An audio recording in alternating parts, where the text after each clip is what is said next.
Quick fun fact, there are dominant resident pods of orcas in all oceans of the world.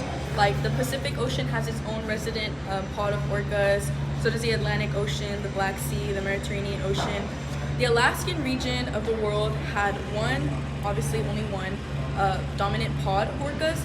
In 1989 they had 22, but now today there's only 7 left. After reading USGS.gov, last updated in 2017, I learned that 13 of the orcas died from immediate effects of the Exxon oil spill in 1989, and 2 more died throughout the years from long-lasting effects of this oil spill. Oil spills are one of the most detrimental man-made events to happen to marine life, and it ends up affecting human life as well. Today I'm going to tell you about how us humans have learned to clean up these oil spills that we've made and how it's used. First, I'm going to tell you about how the human hair method was discovered. Secondly, I'm going to tell you about how it actually works, and lastly, I'm going to tell you about why it's so important. So first, let me tell you a little bit about how it was discovered. On Core77.com, last updated May 14, 2024, I learned that Phil McRory, who's an hairdresser from Alabama, was washing somebody's hair, one of his clients' hair, while watching the oil spill news, and he seen that little otters were bathing in the oil because they had nowhere else to go. But he did notice that there was a circle around them of clear water, and they noticed that their hair was covered in oil. So he connected the dots and realized that the otter's hair was the one absorbing the oil. So then he decided to conduct his own experiment. He grabbed a bunch of hair clippings from that day of cutting hair, went home, took one of his wife's pantyhose and stuffed it with the hair. He grabbed a kiddie pool and dumped motor oil into it, and then dipped the pantyhose stuffed with hair. And you see that the pantyhose stuffed with hair soaked up basically all of the oil that was in the kiddie pool. Now that you know a little bit about how it was discovered, let me tell you a little bit about how it actually works.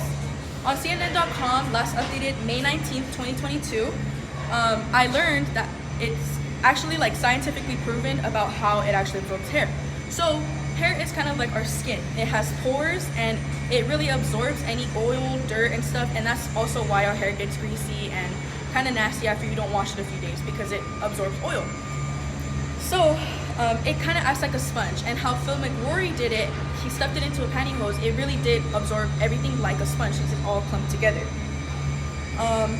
On floraandfauna.com, last updated October 16, 2022, I also learned a few fun facts about the actual hair and how it's scientifically proven. It can hold up to 9 times its weight. So if you have 1 pound of hair, it can hold 9 pounds of hair.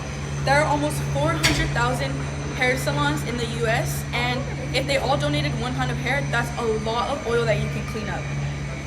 Now that you know a little bit about how it actually works scientifically, let me tell you why it's so important. On newsatlas.com, last updated May 12, 2024, I learned that the other methods to clean oil spills are by using chemicals, by using pipes, by using all these crazy things, but it's not really beneficial because it's just polluting even more. The most common method that's used to clean up oil spills is by using a plastic called polypropylene.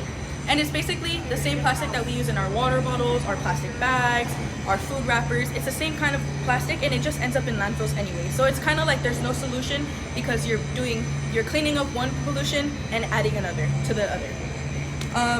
But hair is more beneficial because it's actually decomposable. And currently there are scientists that are trying to figure out how to extract the oil from these hair sponges to reuse it later on. And I'm sure that'll come soon. So today I told you a little bit about how we as humans use our own hair to clean up oil spills and why it's so beneficial. I told you about how it was discovered, how it works, and why it's so important. So hopefully now, by using methods like this, we can prevent catastrophic events that happen to marine life and end up affecting us.